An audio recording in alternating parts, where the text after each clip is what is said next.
Episode 15 was with Chris Conley of Saves the Day. Yes, he amazed me. I had no idea that he was very smart. He's brilliant. Mm-hmm. And I was a teacher, but wow, I would love to have him as a teacher. And this was actually the very first episode we ever recorded. I was there, though. It will be the last episode that is just me. That we're airing. Mm-hmm. That we're airing. Exactly. We're bringing it backwards with Chris Conley of Saves the Day. X equals the opposite of B plus or minus the square root of B squared minus 4AC all over 2A. How's that? I was very good in school. I got a 5 on the AP calculus exam. Oh my gosh. Then I never had to take math ever again. Wow. Yeah. Well, thank you so much for doing this. Oh, absolutely. I've been a Thanks for fan of wanting your to band chat. for so many years now. Thank you so much. First of all, I just want to say happy belated birthday to you. Thank you. Is it weird or sad, I should say, not celebrating your birthday on its actual day? No, it's not sad at all. It's like I'm just so used to it. It's really cool, actually. It's a cool birthday to have, I think. Which day do you choose? I've always done the 28th. 28th. And then, because I feel more like a February kind of guy. Okay. But I had a couple birthdays in Australia, and one of them was a real leap year. And that year, it was leap year in Australia, but it was the 28th back home. And then the next day, it was the 1st in Australia, but the 29th back home. So I just took that as an opportunity to celebrate on both days. Very cool. And so now I just keep doing that. So I'll do February 28th is like the day I've always celebrated on. But then at midnight, I've decided, okay, I'm officially the new age now. Right, and so then I'll just I'll keep it going to March 1st. Did you do anything special as a child, like when it was actually the 29th? Yeah, it's always just really special for it to come around. So it's just a cool day. It really is. It's really wild. I've never met anyone that was born on the 29th. It's really rare.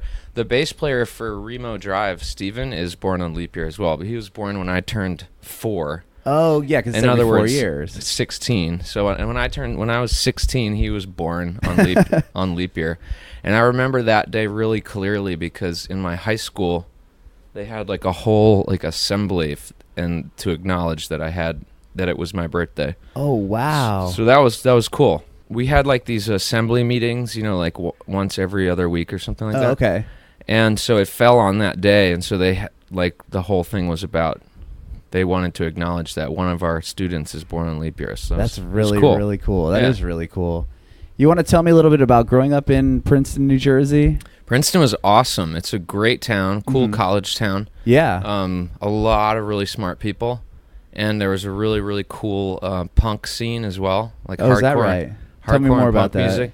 There were just venues that would have bands like at the college they had these like dinner clubs and they'd have bands come and play, and a lot of indie rock bands would come and play. But then there was also a place called the Princeton Arts Council, which was like a venue that anybody could sort of like rent. Anybody in the community could rent out for a day and have whatever event they wanted. And so hardcore bands and punk bands would be playing there like almost every weekend. And that was really, really cool. And it was a small college town, so you could travel around, and there was a lot of skateboarding back then. There's a great record store. Wow. And I went there. I went to school at the same school basically my entire educational career. So the school was like K through 12. Yep. Interesting. Yeah, and that was all in Princeton. So I spent the majority of the first half of my life there. Growing up there, who were your greatest influencers in your personal life? I think specifically the teachers at the school were amazing. Is that right? Really, really, really great teachers, and that was cool because I was teased a lot growing up. So they recognized that I was gifted in certain ways. So they were really nurturing. Oh, okay. And I was a bit of a freak. I stood out, like a sore thumb. So I got, a lot of the students would sort of not be the nicest to me, but the teachers were always really nice. So then they were really, really helpful, and the guidance was good. Do you keep in contact with any of those? No, teachers? not really. I mean, if I went back, they would probably be happy to see me, but I live in California now, so Yeah, they're probably stoked. They're like, hey. yeah, look. they are definitely. I'm a bit of a celebrity at that Yeah, school. that's amazing. Yeah. Did you always want to be a musician? Was that kind of a passion of yours? I wanted to be a baseball player, Really? a football player when I was a kid, and I wanted to. The first thing I ever really wanted to do was draw cartoons. Oh, okay. So Like do you I still love draw? the cartoons. Not that much, but Okay. my parents and I would have like drawing contests, sitting there after dinner, and that was really fun. So, but then I got into sports, and I liked the Eagles and the Phillies, and I was Sure. pretty obsessed about that. But then I never went through a massive growth spurt. So by the time I was 9th grade, I was not going to be playing football. Oh, okay. I was the captain of the team in 8th grade, and then 9th grade. Oh, wow. I also discovered punk rock around then. So I had other interests, and I was not. I just would have been crushed. Is that when you started playing music? I started playing cello when I was 6 years old because my school. It was a really nice school, and they had as a requirement every kid in 1st grade had to pick an instrument and be part of orchestra for the whole year. Wow, that's really, really cool. Yeah, so I picked cello, and we learned through the Suzuki method, which teaches you by ear, and you can't learn how to read music. So Oh, wow. they'd send you home with tapes. So I'm 6 years old trying to figure out Bach melodies on cello. Oh, my goodness. So it really trained my ears from early on. Yeah. And then my parents wanted me to keep doing that. So I kept doing that for 7 years in the band orchestra. Oh, okay. And then when I got into rock music, like Led Zeppelin and Aerosmith, I wanted to play drums. I really liked John Bonham. Uh-huh. But my dad thought that'd be a little too loud, so I got an acoustic guitar, a classical guitar, and taught myself Stairway to Heaven. Oh, my gosh. Yeah, when I was 13. So that was the first song you learned? Mm-hmm. Yep. And did you pick that up by ear because you didn't read music I had then? a Led Zeppelin songbook because I was Okay. just learning how to play guitar.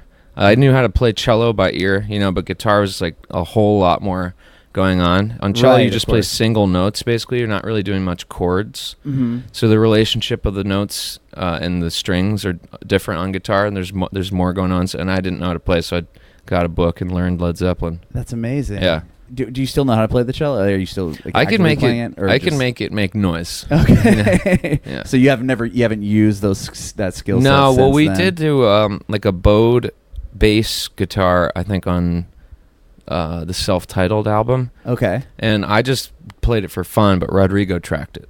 Okay. Yeah. So did you write it and? It was, yeah. the I mean, piece? I guess it was just the chord progression, so it wasn't a fancy bass line or anything. Oh, right on. But that was an upright bass and with the big bow. Yeah. What was your first concert? Because you said there's a lot of punk rock stuff Well, my going first on. concert was Aerosmith. Oh, wow. At the Spectrum in Philadelphia. Okay. And I loved Aerosmith so much. I still love Aerosmith. It's kind of funny. But I think it was 4 Non-Blondes were opening for them. Nice. Yeah. So that Yeah. song "What's Going On" was big on the radio. And Uh-huh. I think Aerosmith had put out "Living on an Edge" or something like that. Right, right. And it was that time. Okay. Yeah. As a kid, was it your dream to maybe one day open up for, say, Aerosmith? No, I never ever in a million years ever thought of being in a band. It's a foreign concept. I got pulled into it because my friend found out I learned how to play guitar. He invited me over to come jam because he and a friend would jam in their parents' basement. Uh-huh. And he's like, "You should come play with us, this weekend." And I thought, okay, cool. I just really like to play guitar, and and I'm a really shy person. And like I said, I got teased so much. I'm not trying to be in front of people. Right. You know, I'm please hide me away in the corner somewhere. So that must have been a struggle. When Well, it was you cool just because we were just playing in their basement, and then Brian, the drummer, he had ambition to play. He wanted to play shows and stuff, and he wanted to make recordings, and I was just the guy that wrote songs. So we would just play my songs, and I wound up being the front man just because I wrote everything. Oh, okay. And it was just so fun playing together as friends. And so then we were a pretty tight-knit group, just friends. And so when we'd go and play, it'd be somebody else's basement. And so it still felt like a familiar setting with friends. Sure. And it'd be 3-4 people there. So that's how I got into playing in front of people, is just playing in front of friends in basements. When did you realize that you had this skill for writing? So you're writing the songs. I started writing like band? right at the first day I got a guitar. I was coming up with riffs and stuff, so it just started to happen naturally on its own. And I never thought of like it as I never thought like, oh, I'm good at this. Like much later, I realized, oh wow, okay, like I can do this pretty effortlessly, and it's so fun. Then I learned how to like work really hard at getting good at it. And then how did the lyric writing come in? Lyrics at school, I was trained as a creative writer in poetry classes. Oh, interesting. And and then I got selected to be part of the governor's school in New Jersey after my junior year of high school. Mm-hmm. And that was just like this special college level thing all summer long, and it was all based on creative writing. There was like maybe 10 kids picked from New Jersey to be in that thing, and so I learned at like really high levels how to write, and then I won the governor's medal for creative writing, and then I went to NYU and did creative writing there. Mm-hmm. So it was just all academic, and the music as well as just part of school. Was it difficult to transfer like what you were doing academically to writing? No, it was really effortless. I would take like poetry assignments and just put them in lyrics. Oh, interesting. Yeah, there's Saves the Day songs that I wrote as creative writing assignments at NYU that I just like superimposed into a lyric. Yeah. That's really interesting. Yeah. Do you remember the first set of lyrics that you used, like a poem that you used? I do remember the first lyrics I ever wrote, because Brian was really into Rage Against the Machine, and he was saying that, it's cool they're political. And like I was not a political guy, but I was just like, okay, and he said you should try to write a song like that. So I tried to write a song like that, and it was like the parental advisory era. Right. And so like Tipper Gore was a big thing, and so it was something about Tipper Gore, Okay. Like it was some topical lyric that was terrible. and then that did not last long because it was not good. Yeah. So I just started writing more about my feelings. Yeah, that's super interesting. So you guys are in this band, and then you started playing shows in other people's basements. Where does it really start to kind of take off? Cool. Yeah, then we started playing backyards and stuff, so now we're like above ground. Okay. And then Princeton had these days, like festivals where there'd be like an arts fest. Okay. And Brian wanted to play those, so he like knew somebody in town that was planning some of that stuff. Okay. And so we started playing these art festivals, and there'd be like all kinds of like visual art or arts and crafts basically, and then there'd be a stage and a tent, or you'd set up literally like on the sidewalk. Okay. And they'd shut down all the streets, and everybody's walking around, and we'd just be like this band of kids over there playing. We sounded like Sunny Day Real Estate and Smashing Pumpkins at the time. But we were a bit edgy, so it was like the alternative era, Yeah. So it was very like grunge influenced. And so Princeton's pretty upscale, and we were like kids in ratty clothing. Like his family and my family and a couple of the other kids were sort of like from the other side of the tracks. So the cops weren't that psyched on our vibe, we get shut down all the time. Oh, sure. But then there was another band called Secondhand that kept coming to Princeton all the time, and they started to ask us to come play in their town, and it was like somewhere else in New Jersey. And so then we started to branch out and go play with this band Secondhand all the time, and we weren't called Saves the Day yet, but then we started to get shows at like record stores and stuff. And just be playing these tiny little rooms to like 5 faces. So at that point, you were already kind of touring. You were branching outside of Princeton. But still just in Jersey. Okay. Yeah, like down the pike. Then when did you start really picking up a fan base and acquiring so we would like every year or so we'd save up money to record, like whatever songs we had. And then junior year, so this is 1997, in junior year we saved up money to go record this batch of songs that we had, and it sounded pretty good, and then our friend who was in this hardcore band called Mouthpiece happened to come to the studio that day to hang out, and he was like, this stuff is good, you guys could totally play hardcore shows. Wow. So we were called Sefler at the time, and that name was kind of weird. Yeah. And it was just a typo that we had happened in a computer class in school. Oh, is that right? So he's like, the name Sefler is a little weird, but he said, this music's so good, you could totally be on hardcore shows. And he just said, all of a sudden, he said, I always thought Saves the Day would be a cool name for a band. So And we're like, that's cool. That's cool. Yeah. So we left the studio and had Saves the Day printed on the tape. Sure. So that was the day we became Saves the Day. And then he said, I'd love to play bass for your band, because our bass player didn't show up that day because his dad wanted him to go to this crew meet to get a scholarship for college. Mm-hmm. So our friend Sean said, hey, I'd love to play bass for you guys. And he was in this big hardcore band that was sort of winding down. And then he had a side project named Hands Tied that was signed to Equal Vision Records. Oh, sure. So Sean started to get us on hardcore shows. And then this Steve Reddy, who runs and owns Equal Vision Records, called Sean up. Said, hey, I hear you're playing with these kids from Jersey called Saves the Day. What's that all about? And Sean said, yeah, they're really psyched on all this music. Sean is a little older. He was like 20 and we were like 17 or something. Yeah, sure. Wow. And he's like, but they're good. They're good kids, and they really mean it. And so we were playing a show that coming weekend in somewhere in Pennsylvania with this band 10 Yard Fight. Okay. And so Steve Reddy came out to see us at that show, and we gave him the tape that we had made. And he loved it, called us like that next week and said, let's make a record. So that's how we got signed. Interesting. And so it was really just through the world of hardcore that we started getting on shows, getting recognized, and then people very, very gradually started to go, hey, these kids are pretty cool. How did your parents react to that? You go home and say, hey, we got this record deal. I mean, that must have been they were psyched. incredible. I think my dad was like really unsure about it all. Mm-hmm. But my mom was always so supportive, like never once doubted at all. Like, it's amazing looking back. Somehow she knew. But my dad, they were both judges.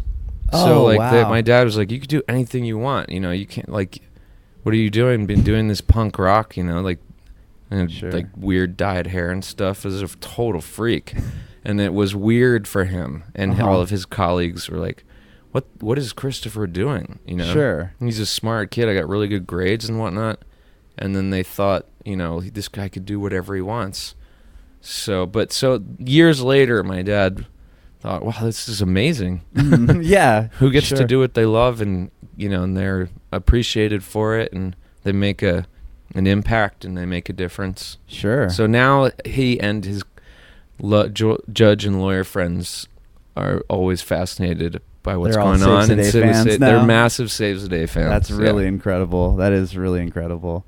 So you've gotten signed to Equal Vision at this point, so you didn't really have to shop a record around at that. We did. We sent it to all these labels, like Revelation, Victory, Doghouse, and a few others, and Jade Tree, and all the labels said, you sound too much like Lifetime. But then Steve Reddy was like really psyched on it, because there weren't any bands on his label really that were singing. It was a lot of like screaming, hardcore music, and so I think he was like intrigued, by the singing. And then the people that started Equal Vision Records, Ray and Purcell from Shelter, were from hardcore. They were from this band Youth of Today, who was a lot of like shouting and screaming. But then their band Shelter was melodic. They had a lot of melodies. And Ray and Purcell liked what I was doing. They asked me to write harmonies for a Shelter record. And so I think I was hopefully a little bit of their encouragement, and said, hey, this is cool. This music with singing is cool. Right. These kids are doing something cool. So Steve took a shot, and that worked out.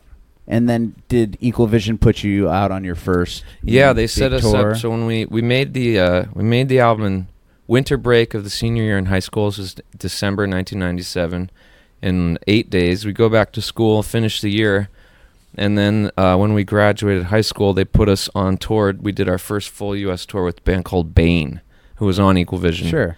And that was amazing, just to go out there and travel the country. And yeah, tell me more about that. You guys are fresh out of high school. Yeah, 18 years old. And this record label just signed you. And yeah, then it was crazy. We were so excited, and we were touring, playing hardcore shows all over the country. And we went, it was like a whirlwind. It was so fun. And we had the time of our lives. And Bane was just so supportive and so cool. And they could tell that we were sincere, and somehow we just got taken under their wing, and that's Bane and Equal Vision are like really the real reason that we got taken seriously hardcore music. That's really because we were really incredible. young. We were kids. Yeah, I mean, then from there you guys put out Through Being Cool. Was that after? That was right after that tour. Yeah, Through Being Cool. We went. So Brian and I went to NYU together. Okay. And we had just put out Can't Slow Down that summer, and it didn't come out till August of '98. So then we go to NYU, and we would be playing shows on the weekends, like hardcore shows, and now we had a record out, so people would be singing the songs, and they were like psyched on it. And then we did this cool winter tour where people were really starting to come out, even if it was like 25, 50 people. That was a lot back then. Yeah, sure. Honestly, it was really wild to see people without singing the songs, in states so far away from home. It's really cool.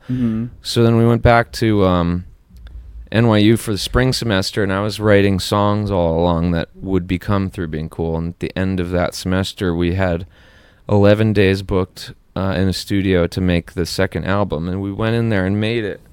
And it was just undeniably awesome. Like, we could just feel how cool it was. It felt so exciting. So Brian and I decided to defer for a year at NYU, and so that when the album came out, that we could just hit the road and do it nonstop. Because when we were at NYU, we could only just play on the weekends. I could imagine. Yeah. I mean, NYU is not some easy school either. Yeah, right. And we both took school really seriously. So you can't. And also, the album was so good, we really knew we have to give this a shot. Sure. And then everything just happened. And from there, when you put out Through Being Cool, you go on tour again, and this record gets massive. It's still a massive record to this day. And how did you get approached by Vagrant at that time? Vagrant called us the day Through Being Cool came out. They left a message on my answering machine at my mom's house. Oh my gosh! Yeah, and it was this guy Kevin Kasatsu, who's a real big player in the music industry. Still, leaves a message.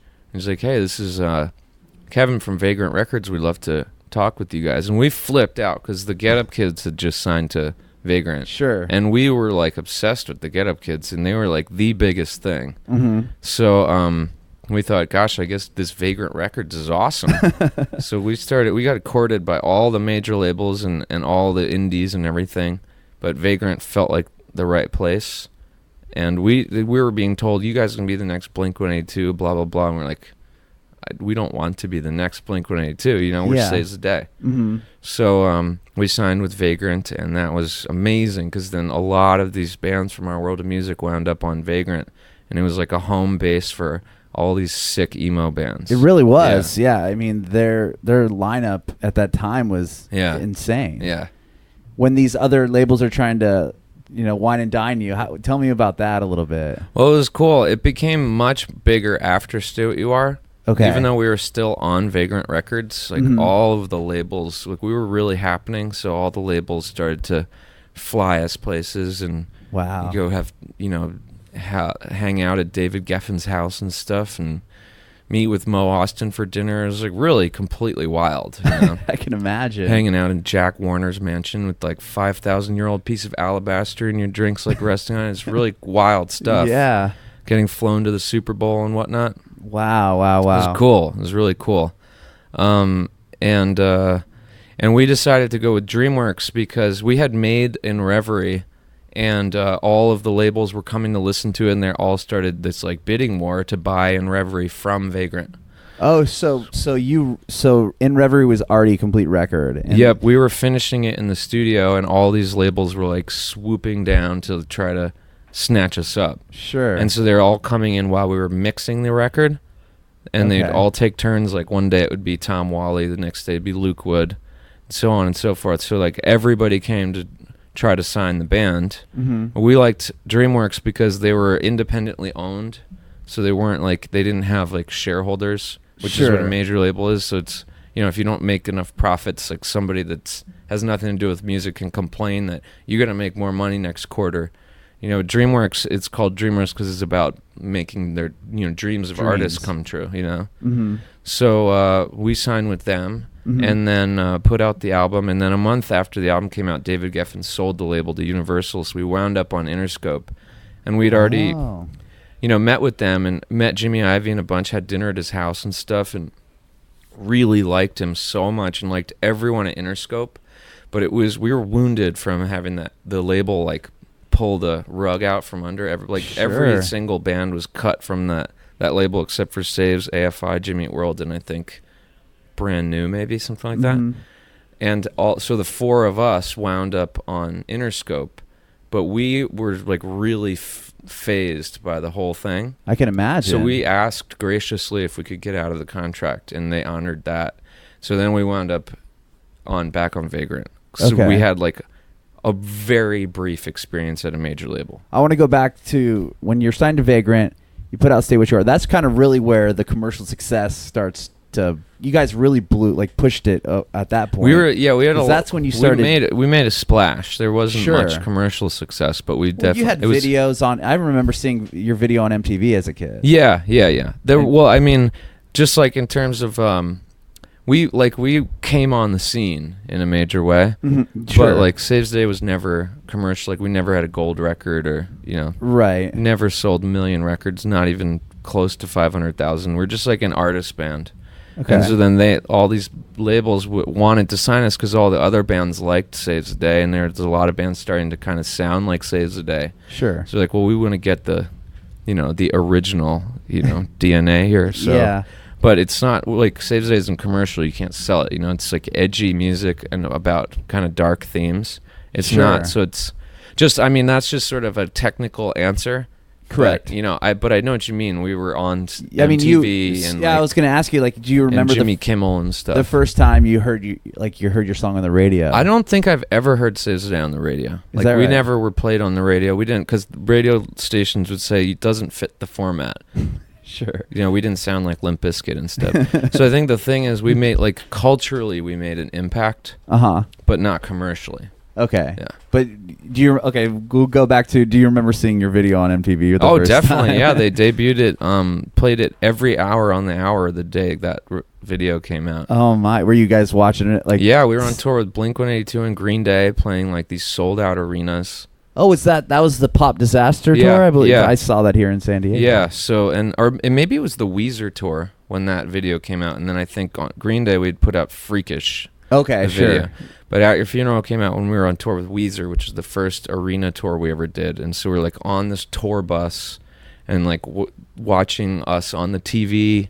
It's like crazy. You think like, what the heck's happening? It's wild. How did that phone call go? Where they're like, hey, do you guys want to jump on the road with Blink-182 and Green Day? Oh, yeah. We just said, heck yeah. I mean, it's amazing. We played sold out Madison Square Garden with those guys. That must like have 30,000 people a night. It's crazy. That's so interesting. It's awesome. Yeah, I can imagine. So let's go back to, in Reverie comes out. You guys get signed to Dreamworks. You said they pulled the rug out from under you. All the acts. They just sold the label, so they got sure. And then there was they slashed the entire roster except for us and AFI, Jimmy Eat World, and Brand New. So all of a sudden there was no label anymore, and the four of our acts were all on a separate we got put on Interscope. And from there, where did you guys go? Or from there, what'd you do? We said, do you mind if we get out of this contract? We're going to sort of go back to the hideout and regroup a little bit. Mm-hmm. But with the money that they gave, because they honored the contract, they were so amazing. We built a studio. So we were like, let's just have a studio where we can make our own records. You don't have to spend it used to cost a lot to make an album. Sure. So this is when all of that was starting to change. So we thought if we just build ourselves a studio, then we can make music forever. We don't need a label. Okay, So I had moved to Chico, California, so I looked for a house that had either like a basement, which they don't really have in California, or like an external building. Okay. So I found a property that had a guest house. And what was the decision to move to Chico? Was it just my a spot daughter's mom grew up out there, so Oh, okay. I met her. She was working for a promoter, and she lived out west. So Sure. I met her in Sparks, Nevada, and just stayed in touch. Like we'd just write each other like emails and stuff. Mm-hmm. And then, but then we fell for each other, and she started to come out to Brooklyn where I was living. But then when I would go on tour, she didn't have like a support system around. So I thought, hey, well, I'll try Chico. Yeah. And I loved that town. I already knew I loved that town. So we'd It's played kind of there. like a college town. It's a college town. Like It's on the same exact ley line as Princeton. It's Okay. the exact same parallel. So you felt at home there, too, I I would instantly assume. felt at home. Like I actually did feel. The first time I ever stepped foot in Chico, before I ever knew Rose, Mhm. I just stepped out and I thought, it feels like Princeton. I felt like home. It felt like home.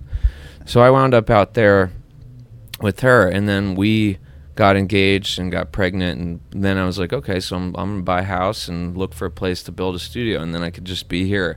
So, and I'm still there. That's where I still Oh, interesting. live That's- and work. That's really awesome. Yeah. And you still have the studio there? Yep. And that's where you started to write. That's where the trilogy records kind of Yep. started. That's where it was all happening.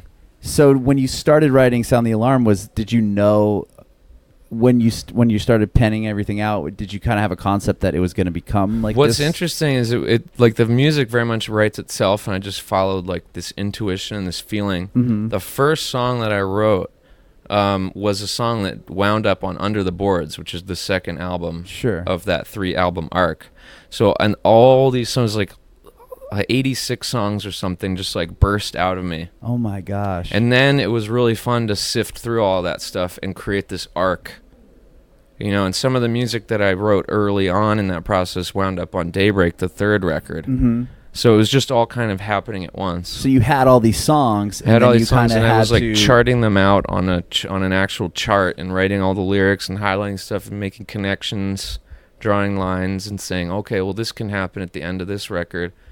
And it was really fun. I can imagine. Yeah, it was tons of that's- fun. That's really, really cool.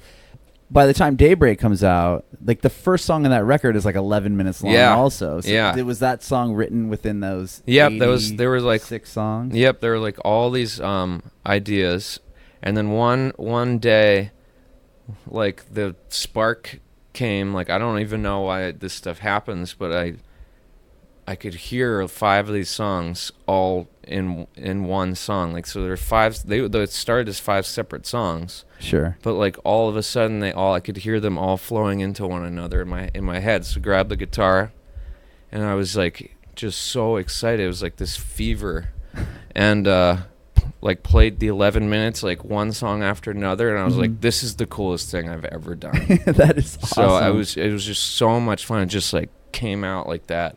Uh-huh. Yeah. So these 5 songs fused together in the back of my mind. And said, "Hey, we want to be one long song." One long song. Yeah. And at that point, you guys, so you had signed back with after the whole DreamWorks thing. You guys went back to Vagrant. Yes. Okay. Yeah, because we had been, DreamWorks had bought the album from Vagrant. Oh yeah. And we were like, well, we should do this. Like, we should take this opportunity. Mhm. And then very quickly, the label got sold.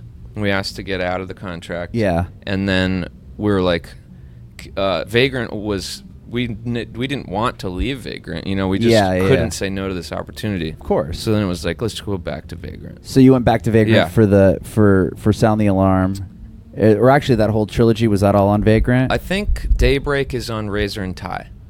Oh yeah, that's the only album that you guys put out with Razor and Yes, Tie. yeah. Daybreak came out quite a bit after the. I Under think the so, yeah. I Boards. think the first 2 came out like 1 year apart, and then Daybreak took longer. Is there a reason behind that? I think like time moves a lot faster as you get older. Mm-hmm. And also I was a dad, and there's a lot to do. Sure. Oh yeah. Yeah. We have 2 kids, and there's a lot going on. Yeah, yeah. And the band also was very much established at that point, so we were getting tons of offers for tours and festivals. You know what I mean? So we were like out there being saves the day. And then kind of writing when you could. Well, I always write. That's Okay. just always going on. Whenever it comes, just have make to put it it's down. like my job, to like Sure. sing that melody into a voice memo and be like, okay, when we get to the studio in April, I'll crack that thing open and let it live, Mm-hmm. So then Daybreak was also it took a lot of extremely fun mental effort to tie up all the details and the themes that I was working with on the first two albums. Correct. Yeah, and I was also like evolving as a person, because that whole arc, that whole trilogy is about like going into your subconscious and dealing with all the dilemmas and turmoil that you haven't processed throughout your entire life. So there was a lot to dig up, and the first two were all about the chaos of those emotions and knowing you got to figure it out. So Daybreak was, I got to put this all together. I had to understand my experience. So it was a lot of like therapeutic thinking and writing. I can imagine that being very therapeutic. Yeah, it was getting awesome, it all man. out there. Oh gosh, it was so awesome. So I finally came back to life. Yeah. Yeah. And then you put out the self-titled record. Yeah. Pretty quickly after that Daybreak Yeah, I record think so. came out. I think so. It's like, people ask us now, like, why did it take 5 years to put out the new record? And for the first interview of this album cycle, I didn't even that was one of the early questions, and I didn't even realize. We were like, has it really been 5 years? Feels like it's been 2. Okay. Yeah. Yeah, because I think it was only 2 years between Daybreak and then the self-titled. Yeah, that sounds right. And now you put out the new record, Dine, which is amazing. Thank you. I love the fact that you guys are back on Equal Vision. Oh yeah, dude. Equal Vision is definitely officially home. It is the official home. Like, I never, ever, ever want to be anywhere else. I love Equal Vision so much, and it's nice to come full circle. I was just going to say, you be, pretty much came full circle now. Be back there for good. Like, I will never leave. I'm so grateful for them. We just have a really good relationship, and I love them. I love them. I have one last question for you, and thank you so much. I mean, this has been... Heck yeah, man. I love doing podcasts, but so, like, I just love it. It's so cool to get to chat, like, in depth. Right. That's what I love about this. Fun. Yeah. Instead of just generic question this, answer that. Yeah, it's really interesting. I love to the get fact... to get kind of deeper and into the details. It's fun. I really appreciate it. So I wondered if you have any advice for inspiring artists. Oh, definitely. The biggest thing is work really hard on your craft. So write as much as you can, and listen to as much music as you can. Watch as many movies as you can. Read as many books as you can, and work hard. Create a song every day, even if you don't like it. Write something every day, even if you don't like it. You have to let yourself write things that aren't thrilling, so that you can surprise yourself. Because otherwise, if you just like sit there and wait for inspiration, it'll never come. It'll never be as good as you want it to be. So you have to dig deep and let your subconscious come alive, and then you'll start noticing the ideas will come on their own, because you're not sitting there like blocking it with your criticism. Like, that's not good, this is good. So it's almost like a muscle you have to really and you have to out. work on it. And that's something I learned really, really early on in Princeton, about the technique of stream of consciousness. So just putting the pen to the paper and not stopping for 20 minutes, not letting yourself stop to think. Sure. So, and then I did the same process with songwriting, where you just any flutter of a melody or like a guitar riff or something that floats into my brain, I try it out. And I don't like that. Even if I'm like, what the heck is that? It sounds really, really weird. I will trust it. Sure. Like, for some reason on this new album, the first song, I'm like, the song comes in my head and I'm sitting there playing it on guitar as it's coming to me, and it's like, turn it up or saves the day, and I'm like, okay, I guess I'm writing a saves the day theme song. That's fun. That's weird, not knowing where it's all gonna go, but knowing that my subconscious is much more in control than my frontal lobe or whatever. Right. So. Yeah, because the entire new album is almost your journey. Yeah, it's really cool, and like, I just trusted it. Anytime an idea came, I'm like writing it down.